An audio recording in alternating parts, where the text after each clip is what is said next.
नासिक का धर्म सत्याग्रह। महाड़ का सत्याग्रह जराचमन के लिए था तो नासिक का सत्याग्रह मंदिर प्रवेश के लिए। दोनों में मानवीय अधिकारों की मांग निहित थी और डॉक्टर अंबेडकर अछूतों के अधिकारों की दिशा में एक प्रबल संघर्ष छेड़ चुके थे।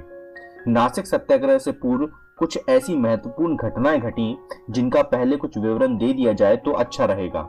एक महत्वपूर्ण घटना साइमन कमीशन की है। सन 1919 में मार्टेंगू चेम्सफोर्ड योजना में सुधार तथा संशोधन के लिए ब्रिटिश सरकार ने साइमन कमीशन नियुक्त किया, जो 2 फरवरी 1928 को बंबई आकर उतरा। उस दिन समूचे भारत में हड़ताल मनाई गई ताकि कमीशन का हर जगह बहिष्कार हो। कमीशन जहां भी गया उसे काले झंडे दिखाए गए और वापस जाओ के नारों से उसका स्वागत किया गया। कांग्रेस दल ने कमीशन का बहिष्कार किया था। कमीशन की सहायता के लिए केंद्रीय असेंबली द्वारा निर्वाचित सदस्यों में से सरकार ने एक सिलेक्ट कमेटी बनाई। उसी प्रकार प्रांतों में भी सिलेक्ट कमेटियां गठित की गईं। बंबई प्रांत की सिलेक्ट कमेटी में डॉक्टर अंबेडकर चुने गए, लेकिन कमेटी में जो रिपोर्ट तैयार हुई उस पर मतभेद के कारण डॉक्टर अंबेडकर ने हस्ताक्षर नहीं किए। उन्होंने अपनी अलग एक स्वतंत्र रिपोर्ट पेश की, जिसमें उन्होंने सिंध को बंबई प्रांत से पृथक करने का विरोध किया, क्योंकि मुस्लिम प्रांतों की संख्या बढ़ाने की दृष्टि से मुस्लिम नेता यह मांग कर रहे थे। डॉक्टर साहब ने मुसलमानों की पृथक निर्वाचन संघ की मांग का विरोध भी किया और कहा कि पृथक चुनाव तथा सांप्रदायिक संरक्षण प्रजातंत्र को नष्ट कर देगा। संख्या के अनुसार स्थान सुरक्षित हो, परंतु संयुक्त चुनाव बालिगों के मतदान से होना चाहिए। बंबई सभा में 140 सीटें हों, जिनमें 33% मुसलमान सदस्य और 15% दलित जाति के सदस्य हों। सरकारी सेवाओं में भारतीयकरण शीघ्रता से हो और प्रांतीय मंत्रिमंडल पूर्णतः उत्तरदायी हो। डॉक्टर अंबेडकर ने स्पष्टतः मुस्लिम लीग की सांप्रदायिक नीति का राष्ट्रीयता की दृष्टि से जितना विरोध किया उतना कांग्रेस ने भी नहीं किया था। कुल मिलाकर दलितों की 18 संस्थाओं ने कमीशन के सामने अपने मत प्रस्तुत किए। सभी ने अछूतों के लिए पृथक निर्वाचन का समर्थन किया। उधर बहिष्कृत हितकानी सभा ने भी डॉक्टर अंबेडकर के ही विचारों का अनुमोदन किया और यह मांग की कि अछूतों को सेना, नाविक तथा पुलिस दलों में भर्ती का अधिकार प्राप्त होना चाहिए। जून 1928 में डॉक्टर अंबेडकर बंबई के गवर्नमेंट लॉ कॉलेज में नियुक्त हुए। वे अध्यापन कार्य तथा समाज सेवा दोनों में रत थे। अगस्त 1928 में उन्होंने दलित जाति शिक्षण समिति की स्थापना की, जिसने शिक्षा प्रसार का काम हाथ में लिया। सरकार ने इस योजना का स्वागत किया। फलतः हाई स्कूल के विद्यार्थियों की आवास स्थिति सुधारने की दृष्टि से छात्रावासों के लिए 9,000 रुपए स्वीकृत किए। सरकारी सहायता से जब कुछ न हुआ तो डॉक्टर अंबेडकर ने हिंदू, मुसलमानों, पारसी तथा ईसाइयों से धन इकट्ठा किया और अछूत विद्यार्थियों को स्वर्ण हिंदुओं के स्कूल में प्रवेश नहीं मिलता था, जिसके लिए डॉक्टर साहब को निरंतर संघर्ष करना पड़ा। यह एक ऐसा समय था जब डॉक्टर अंबेडकर के मन में हिंदू धर्म के परित्याग का कोई विचार नहीं आया। वे चाहते थे कि हिंदू व्यवस्था में ही आवश्यक सुधार हो जाए और अछूतों को समानता का स्तर प्राप्त हो। इसी दृष्टि से अप्रैल 1929 में रत्नागिरी जिले में दलित जाति परिषद का अधिवेशन डॉक्टर अंबेडकर की अध्यक्षता में चिपलुन नामक स्थान में संपन्न हुआ, जिसमें डॉक्टर अंबेडकर ने अपने ब्राह्मण सहयोगी देवराव नायक को भी बुलाया। श्री नायक ने वेद मंत्रों के उच्चारण के साथ हजारों अछूतों को यज्ञोपवीत धारण कराए। यह कार्यक्रम इसलिए किया गया कि कट्टर हिंदुओं को कुछ अक्ल आए और हिंदू व्यवस्था में कुछ सुधार भी हो। लेकिन जलगांव की दलित जाति परिषद में 9 मई 1929 को डॉक्टर अंबेडकर ने कहा, यदि हिंदुओं ने अपने व्यवहार में परिवर्तन नहीं किया तो संभवतः अछूत समाज किसी दूसरे धर्म में जाकर आश्रय ले ले। अछूत लोग अब मृत पशुओं को उठाने का काम कतई नहीं करेंगे। वे समानता के अधिकार के लिए संघर्ष जारी रखेंगे। डॉक्टर अंबेडकर ने बंबई में समाज समता संघ की स्थापना की थी, जिसका मुख्य कार्य अछूतों के नागरिक अधिकारों के लिए संघर्ष करना था। अछूतों को अपने अधिकारों के प्रति सचेत करना था। एक बार दादर में गणेशोत्सव होने वाला था। यह सार्वजनिक मेला था। उस गणेशोत्सव के अध्यक्ष ने समता समाज संघ को सूचित किया कि उस उत्सव में किसी भी अछूत को नहीं आने दिया जाएगा। वे उस पंडाल में तो कतई नहीं आ सकते जहां मूर्ति की स्थापना होगी। फिर क्या था, मूर्ति स्थापना के दिन सैकड़ों अछूत वहां इकट्ठे हो गए और पंडाल में घुसने की मांग करने लगे। पुलिस की सहायता ली गई, लेकिन भारी भीड़ के सामने पुलिस क्या करती। थोड़ी देर में डॉक्टर अंबेडकर वहां आए। एक ओर उन्होंने भीड़ को शांत रहने के लिए आग्रह किया तो दूसरी ओर उत्सव के प्रबंधकों को समझाया कि चूंकि यह सार्वजनिक उत्सव है इसलिए अछूतों को उसमें भाग लेने का अधिकार है। इसी बीच भीड़ इतनी भड़क चुकी थी कि उसे रोकना कठिन हो रहा था। प्रबंधकों में शीघ्र ही बुद्धि आ गई और उन्होंने विवश होकर अछूतों को पंडाल में प्रवेश की अनुमति दे दी। वैसे डॉक्टर अंबेडकर का कार्यक्षेत्र बंबई प्रांत था, पर उनकी कीर्ति पूरे भारत में पहुंच चुकी थी। उधर बंबई सरकार ने उपाय सुझाने के लिए एक समिति का गठन किया, जिसमें सर्वश्री A.V. ठक्कर, डॉक्टर सोलंकी तथा डॉक्टर अंबेडकर तीनों ही सदस्य थे। इस समिति के पास कई स्थानों से शिकायत आई थी कि अछूत विद्यार्थियों को अन्य विद्यार्थियों के साथ क्लासरूम में नहीं बैठने दिया जाता और उन्हें स्कूल के बरामदों में बैठना पड़ता है। इसकी जांच करने के लिए एक सदस्य की हैसियत से डॉक्टर अंबेडकर जब किसी स्कूल में गए तो हेडमास्टर ने उन्हें स्कूल के अंदर आने से रोक दिया। एक निश्चित कार्यक्रम के अनुसार वह पूर्व खानदेश के दौरे पर निकले। Doctor Ambedkar Chalisgaon railway station पर उतरे। हजारों अछूतों ने उनका भव्य स्वागत किया। उन्हें गंतव्य स्थान पर ले जाने के लिए एक तांगा करने की बात सोची, लेकिन उन्हें बिठाने के लिए कोई भी तांगे वाला तैयार नहीं हुआ। अंततः एक तांगा वाला इस शर्त पर तैयार हुआ कि वह स्वयं तांगा नहीं चलाएगा, वह पैदल चलेगा और कोई अन्य चलाएगा। अतएव एक अछूत ने तांगा संभाल लिया और डॉक्टर अंबेडकर उसमें सवार हो गए। थोड़ी दूर जाकर चूंकि वह अछूत तांगा चलाना नहीं जानता था, वह तांगा उलट गया। डॉक्टर अंबेडकर बुरी तरह नीचे आ गिरे। उनके दाएं पांव की एक हड्डी टूट गई। उन्हें कई दिन तक चारपाई पर लेटे रहना पड़ा। वह चोट उन्हें बुढ़ापे तक महसूस होती रही।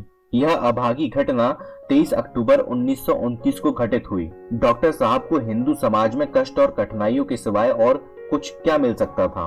इन कठिनाइयों के बावजूद उनका अछूतोद्धार आंदोलन निरंतर प्रगति करता है। नासिक का धर्म सत्याग्रह भी एक विचित्र घटना है। नासिक हिंदुओं का ऐतिहासिक तीर्थ स्थल है। यहाँ पंचवटी है, जहाँ रामचंद्र जी वनवास के दिनों में रहे थे। रावण की बहन सुपर्णखा की नाक यहीं काटी गई थी, जिसके बदले में रावण ने सीता हरण किया था। यहाँ एक काला राम मंदिर है, जिसमें राम की एक मूर्ति विराजमान है। रामनवमी के दिन यहाँ 15 दिन का एक लखी मेला होता है, जहाँ रथ यात्रा भी होती है। अर्थात काले राम रथ में बैठकर गोदावरी में स्नान करने जाते हैं। रथ को हिंदू लोग खींचते हैं। वे गोदावरी में स्नान करके कालाराम के मंदिर में दर्शन करते हैं।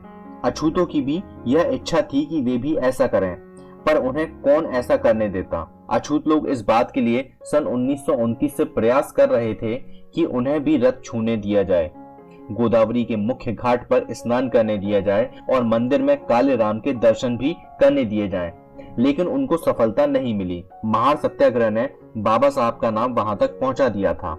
उनके अछूतोद्धार आंदोलन से वे परिचित थे, अतः वहां के अछूत लोगों ने डॉक्टर अंबेडकर को बुलाया ताकि उनका नेतृत्व करें। दो महान नेताओं द्वारा एक ही दिन ऐतिहासिक कार्यक्रम की शुरुआत की गई। 2 मार्च 1930 को महात्मा गांधी ने वायसराय लॉर्ड इरविन को एक पत्र द्वारा सूचित किया कि वे अपना अवज्ञा आंदोलन प्रारंभ कर रहे हैं और गांधी जी विभिन्न क्षेत्रों के दौरे पर निकल पड़े।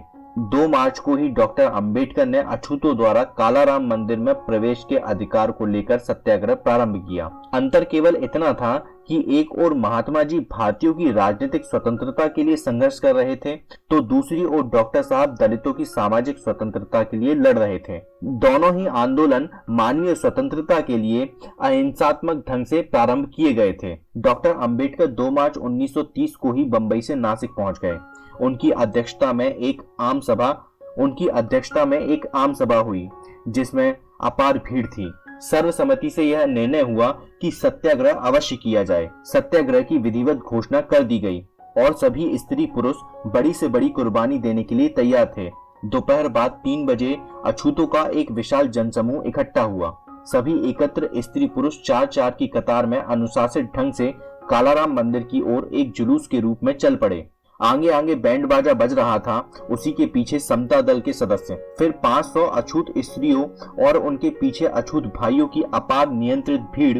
जुलूस का नेतृत्व डॉक्टर अंबेडकर कर रहे थे। सभी स्त्रियां पुरुष कालाराम मंदिर के दर्शन के लिए ललालित थे, लेकिन जैसे ही विशाल जुलूस को मंदिर के प्रबंधकों ने आते देखा, मंदिर के सभी दरवाजे बंद कर दिए। थोड़ी देर प्रतीक्षा की, पर कोई उत्तर नहीं मिला। फिर वह जुलूस गोदावरी के तट की ओर चल पड़ा।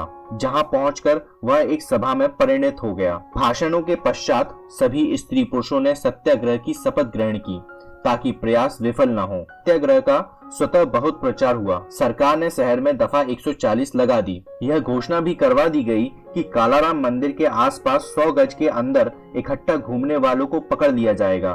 फिर भी कुछ सत्याग्रही एक एक करके मंदिर के दरवाजे के पास पहुंच गए। कुछ स्त्री पुरुष भजन गाते गाते वहां तक पहुंच गए। उन्होंने मंदिर के दरवाजों के समक्ष धरना प्रारंभ कर दिया, परंतु दरवाजे बंद रहे। उधर सत्याग्रह चालू रहा। हर रोज कुछ अछूत स्त्री पुरुष सत्याग्रह में शामिल हो जाते। वह सत्याग्रह लगभग 1 माह तक चलता रहा। इतना करते करते रामनवमी आ गई। उस दिन रथ यात्रा होती थी। मंदिर के सामने सुसज्जित रथ आ गया। अछूत सत्याग्रही अड़ रहे थे कि वे भी रथ खींचेंगे। एक समझदार सिटी मजिस्ट्रेट ने यह समझौता करवा दिया कि एक ओर अछूत नवयुवक और दूसरी ओर स्वर्ण नवयुवक लगकर रथ खींचेंगे। अछूत भाई तो तैयार हो गए, पर अन्य लोग मन से उसे स्वीकार नहीं कर पाए और झगड़ा मोल लेने पर उतारू हो गए। जब रामनवमी का दिन आया तो हजारों स्त्री पुरुषों की भीड़ वहां इकट्ठी हो गई। मंदिर का उत्तरी दरवाजा खोल दिया गया। पुलिस का बड़ा भारी प्रबंध था। मंदिर में दर्शनार्थ भीड़ का रेला चला गया, जिसके साथ कुछ अछूत भाई भी अंदर घुस गए, लेकिन उन्हें पकड़कर पीटना आरंभ कर दिया गया। उन्हें बाहर निकाल फेंका। एक दूसरी गली से जब अछूतों की भीड़ आई तो स्वर्ण हिंदुओं ने उनका मार्ग रोक लिया। उधर पुलिस ने उन पर कोड़ों से प्रहार किया, पर वे हटने वाले नहीं थे। कोड़ों की बरसात में भी वे वहां डटे रहे। इस पर पुलिस ने यह ऐलान किया कि मंदिर में केवल स्त्री बच्चे जाएंगे, पुरुष कोई नहीं। जब स्त्रियों का रेला मंदिर में गया तो कुछ अछूत स्त्रियां भी घुस गईं, लेकिन उनको भी पकड़कर पीटना शुरू कर दिया। यहाँ तक कि पुलिस ने उन्हें गिरफ्तार कर लिया और कईयों को बेइज्जत भी किया। इस प्रकार रामनवमी के दिन अछूत स्त्री पुरुषों की हिंदुओं तथा पुलिस ने निर्दयता से क्रूरता पूर्वक पिटाई की। यह भयावह स्थिति थी। उस कालाराम मंदिर के आसपास अछूतों ने बाबा साहब के नेतृत्व में अपना अधिकार मांगा था। अब देखिए उस दृश्य को जहां से रथ यात्रा प्रारंभ होने वाली थी। वहां डॉक्टर अंबेडकर भी उपस्थित थे और अपने नवयुवकों का, जो रथ खींचने में रस्सी पकड़ने वाले थे, नेतृत्व कर रहे थे। वहां अपार भीड़ थी। चारों ओर से स्त्री पुरुषों की भीड़ उमड़ती आ रही थी। पूरी आशंका थी कि वहां गड़बड़ होगी। नासिक के दलित जाति के नेता दादा साहब गायकवाड़ को किसी तरह मालूम हो गया कि हिंदू लोग दंगा अवश्य करेंगे। अतएव उन्होंने डॉक्टर अंबेडकर से कहा, आपका जीवन खतरे में है, आप यहाँ से शीघ्र चलें। मोटर गाड़ी उधर खड़ी है। लेकिन डॉक्टर साहब कहीं डरने वाले थे क्या? उन्होंने दादा साहब से कहा, आप मुझे अच्छी सलाह नहीं दे रहे हैं। मैं एक बहादुर सैनिक का बेटा हूँ, किसी कायर का नहीं। मैं डरपोक नहीं हूँ।